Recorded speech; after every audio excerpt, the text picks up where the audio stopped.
आज से 30 साल पहले सिर्फ सरकारी नौकरी होती थी, अब प्राइवेट नौकरियां हो गई। गुणवत्ता बढ़ी या घटी?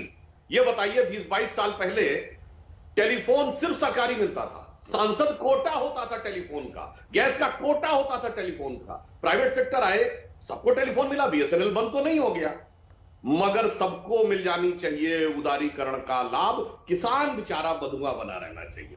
भाई तू तो सरकारी मंडी में ही बेचेगा, चाकि वहां जाएंगे तो पहले बाबू कहेगा जी बोरा नहीं है, फिर अफसर कहेगा जी स्टोरेज नहीं है, फिर बाहर निकलेगा दलाल उससे औने पौने दाम पे खरीदेगा और अंदर सेटिंग के साथ बेच देगा। ये सरकार मानेगी संसद के विशेष सत्र के लिए?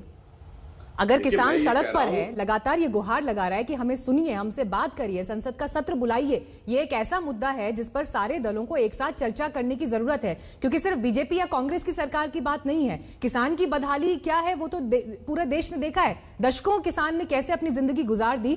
कृषि में बेशक एक ग्रोथ दिखाई देती है, लेकिन किसान की जिंदगी में तो कुछ बेहतरी आई नहीं ना। विशेष सत्र बुलाएगी सरकार, सहमत होगी इस पर? मैं एक और बात कहता हूं ना, जो राज्य सरकारें आपत्ति कर रही हैं, अपने अपने राज्य में कानून बनाने क्या समस्या है?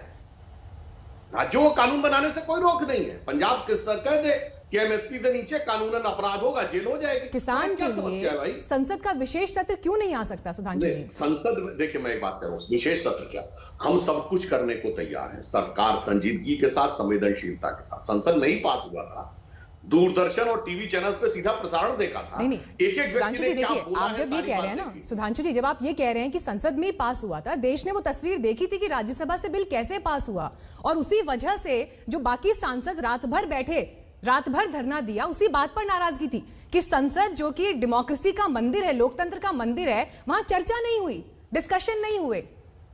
मीनाक्षी जी, संसद के इतिहास में राज्यसभा 1952 में बनी, 51 में बनी राज्यसभा से पहले से ब्रिटिश वॉइसरॉय काउंसिल से बताइए, कभी राज्यसभा में स्पीकर के ऊपर हमला किया गया, किताब फेंकी गई, वो उखाड़े गए? चर्चा करिए ना, कौन मना कर रहा है? आपकी चर्चा पूरा देश देखता। अगर आपके मुद्दों में दम होता, देश आपके साथ खड़ा होता।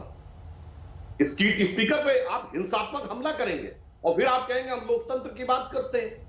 मैं तो सिर्फ ये कह रहा हूं कि आज ईमानदारी से आप सिर्फ ये बता दीजिए कि कौन सी व्यवस्था खत्म हुई, और जिसको अगर कांग्रेस को समस्या है तो वो पहले, एक मिनट, पहले पंजाब में फल और सब्जी पर एपीएमसी एक्ट जो हटा दिया उसे वापस लागू करे।